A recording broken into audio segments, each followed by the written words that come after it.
நிர்வாகிகள் கூட்டத்தை தலைமையேற்று நடந்து கொண்டிருக்கும் அன்பு தம்பி, புதிதாக பொறுப்பேற்றிருக்கும்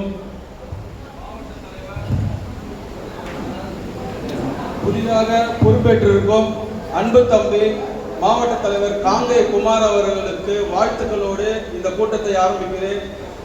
இங்க வந்து பாத்தீங்கன்னா மேடையில நம்மளுடைய மரியாதைக்குரிய பாராளுமன்ற உறுப்பினர், அவரோடு அமைந்திருக்கும் அனைத்து தலைவர்கள் உட்பட வட்ட ரீதியாக மாவட்ட ரீதியாக ஏசி துறை மாநில அவர்களுக்கு மாநிலத்திற்கு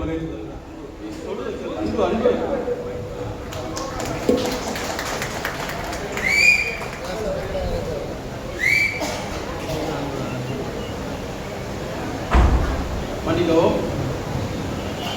இங்க கூடியிருக்கிற உறவுகள், சகோதர சகோதரிகள், நிர்வாகிகள், மாவட்ட அளவிலான மாநில அளவிலான அனைத்து தோழர்களுக்கும் என்னுடைய ஜெய்பீம் கலந்த வணக்கத்தை தெரிவித்துக் கொள்கிறேன்.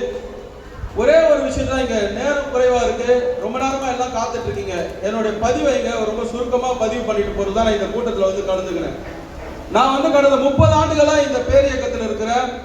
மாணவர் காங்கிரஸ், இளைஞர் காங்கிரஸ் அப்படின்னு படிப்படியா வந்து இந்த எஸ்சி துறை மாவட்ட தலைவர், மாநில தலைவரா, ஏஐசிசி மெம்பரா இருக்கிறேன்.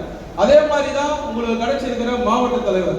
ஒரு அமைப்பு ரீதியா வந்து இந்த ஆர்கனைசேஷன் என்ன, இந்த காங்கிரஸ் உடைய கொள்கை என்ன, இந்த காங்கிரஸ் உடைய அடிப்படை தன்மை என்னன்றதை உணர்ந்து வந்திருக்கிறதா இந்த காங்கை குமார்ன்றதை நீங்க இந்த நேரத்தை உணரணும்.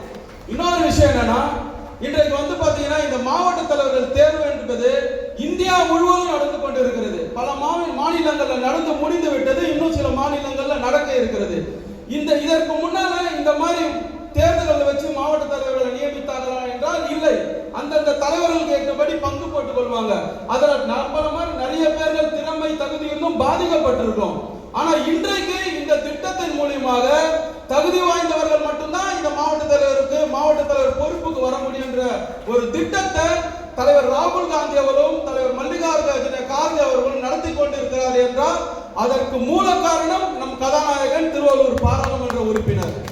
இந்த ஒரு வாய்ப்பு வந்ததுனாலதான் இன்றைக்கு வரலாற்றிலேயே சமூக நீதின்னு பேசுற எத்தனையோ கட்சிகள் நடுவுல காங்கிரஸ் கட்சி தான் சமூக நீதியான கட்சின்றதுக்கு பல உதாரணங்களை சொல்லலாம். ஒரு சில உதாரணங்களை இப்ப சொல்றேன். 12 பட்டியலின சமூகத்தை சேர்ந்த 12 பேர் இந்த மாவட்ட தலைவரை தேர்ந்தெடுத்திருக்காங்க. இன்னைக்கு இளைஞர் காங்கிரஸ் தேர்தல் நடக்கும் போதும் சரி, மாணவர் காங்கிரஸ் தேர்தல் நடக்கும் சரி, பட்டியல் இனத்தவங்களும் பெண்களும் பாத்தீங்கன்னா ஓபிசில இருக்கிறவங்க நிறைய பேர் வருவாங்க. ஏன்னா அவங்க தான் வந்து அதாவது களத்தில் இருக்கிறவங்க. இதுக்கு முன்னாடி வந்து இருந்த அமைப்புகள்லாம் வந்து பண்ணையார்களும் என்ன சொல்றாங்க, ஜமீன்தார்களும் தான் இந்த கட்சி இருந்து 60 ஆண்டுகளா இந்த ஆட்சியில வராம ஆக்கிட்டாங்க. எப்படி விவேகானந்தர் அவர்கள் 100 இளைஞர்களை கொடுங்க இந்த நாட்டை திருத்தி காட்டுறேன்னு சொன்ன மாதிரி தலைவர் ராகுல் காந்தி அவர்கள் 700 மாவட்ட தலைவர்களை கொடுங்க இந்த இந்தியாவின் ஆட்சி அமைக்க காமிக்கிறேன்னு சொன்னதுக்கு நம்ம பாராளுமன்ற உறுப்பினர் கதாநாயகர் இந்த திட்டத்தின் மூலமா தான் உறுதியான தலைவர்கள் கிடைப்பாங்க, யாருடைய அடிமைகளும் கிடைக்க மாட்டாங்க அப்படின்றத வந்து இந்த திட்டத்தை போட்டு வகுத்து கொடுத்து அதற்காக இரவு பகலாக தூக்கத்தை கூட இல்ல. பாத்தீங்கன்னா ஏர்போர்ட்ல பிளைட்ல தான் தூங்குறாரு நான் கேள்விப்படுறேன். அந்த மாதிரி வந்து ஒரு உடல் உழைப்பு கொடுத்து அர்ப்பணி நிறைய பேர் பார்த்திருக்கலாம். ஏதோ புகழாரத்துக்காக பேசுறாங்க, சில பேர் அறிதல் புரிதல் இல்லாம சில விமர்சனங்கள்லாம் நடக்குது. அதற்காக ஒரு புரிதலை ஏற்படுத்த ஒரே ஒரு நிமிஷம் மட்டும் எடுத்துக்கிறேன். அதாவது ஒரு நம்மளுக்கு கிடைச்ச இந்த பாராளுமன்ற உறுப்பினரை இந்திய அளவுல போட்டுடுறாங்க. உங்களுக்கு எல்லாம் தெரியுமா தெரியாது. நான் ஏஐசிசி மெம்பரா இருக்கிறதுனால டெல்லியில நிறைய தலைவர்களோட பல மாநில தலைவர்களோட பேசுற பழகிற வாய்ப்பு கிடைக்கும் போது, என்னங்க நீங்க திருவள்ளூர் பாராளுமன்றத்துல இருக்கீங்க, அந்த பார்லிமெண்ட்ல இருக்கீங்க, எங்க சசிகாந்த் சாம்சந்தில பார்லிமெண்ட்ல இருக்கீங்கன்னு அவ்வளவு புகழற ஒரு எம்பி நம்மளுக்கு கிடைச்சிருக்காங்க. அதை நம்ம தலையில தூக்கி கொண்டாட வேண்டிய பொறுப்பு நம்ம இருக்கிற இந்த பாராளுமன்றத்தில் இருக்கிற அனைத்து நிர்வாகிகளும் இருக்கு.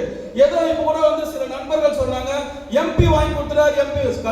இந்த நேரத்தில் நான் பதிவு பண்ணி சொல்றேன், எம்பி யாருக்கும் எந்த பதிவும் வாங்கி தரல, யாருக்கும் ரெக்கமெண்டேஷன் பண்ணல. தகுதி திறமை இருக்கிறவங்க தான் வரணும் அப்படின்ற ஒரு கட்டமைப்பை ஏற்படுத்தி கொடுத்தாரு. அந்த கட்டமைப்பை உபயோகப்படுத்தி அந்த நேரத்தை சரியான வழிமுறையை பயன்படுத்தி இன்னைக்கு மாவட்ட தலைவராக காங்கை குமார் மட்டும் வரல, பல மாவட்டங்கள்ல சொன்ன மாதிரி 12 பட்டியலினத்தவர்கள் வந்திருக்காங்க. முதல் முறையா 4 பெண்கள் மாவட்ட தலைவர் வந்திருக்காங்க. இது வெறும் சரித்திரத்திலே இல்லாத ஒன்று. இந்த வெற்றியை நம்ம பாராளுமன்ற உறுப்பினருக்கு தான் போகும். 5 5 கிறிஸ்தவர்கள் வந்திருக்காங்க, 4 இஸ்லாமியர்கள் வந்திருக்காங்க. இந்த மாதிரி ஒரு சமூக நீதியான கட்டமைப்பு மாவட்ட தலைவர்கள் பதவி கிடைச்சிருக்குன்னா நம்ம பாராளுமன்ற உறுப்பினர் சசிகாந்த் செந்தில் ஐயாவையும் நம்ம தலைவர் கார்கே அவர்களையும் தலைவர் ராகுல் காந்தி அவர்களையும் நம்ம போற்றி புகழணும். ஒரே ஒரு விஷயம், எஸ்சி துறை சார்ந்து ஒரு விஷயங்கள் பேசுறேன். இவ்வளவு நாள் நான் காங்கிரஸ் காரனா பேசுறேன். ஒரு பட்டியலினத்தை சார்ந்தவங்க ஐஏஎஸ் இருந்தாலும் சரி, பாராளுமன்ற உறுப்பினரும் சரி, இன்னைக்கு இருக்கிற நம்ம அண்ணன் மாநில தலைவர் பொறுப்புல வந்தாலும் சரி, எவ்வளவு சவால்கள் இருக்கணும்ன்றத முதல்ல உணரணும். ஒரு